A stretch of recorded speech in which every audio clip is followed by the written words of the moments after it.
راجل جزمته برقبة 10 زيك، راجل بيحترم البلد وبيحترم القانون، راجل دولة.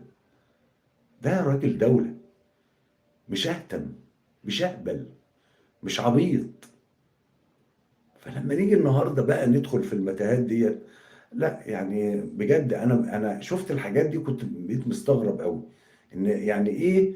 اوعى تفتكر يا محمود يا خطيب ان انت اللي حبستني. امال مين اللي حبسك يعني؟ مين اللي حبسك؟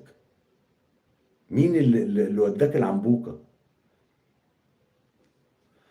عموما آه واضح ان الاستاذ اشرف صبحي اللي هو وزير الشباب والرياضه هو عاجبه القصه دي. لا هو مبسوط قوي بالهيصه دي. يعني هو حاسس كده انه عايش في فيلم قديم، فيلم هندي.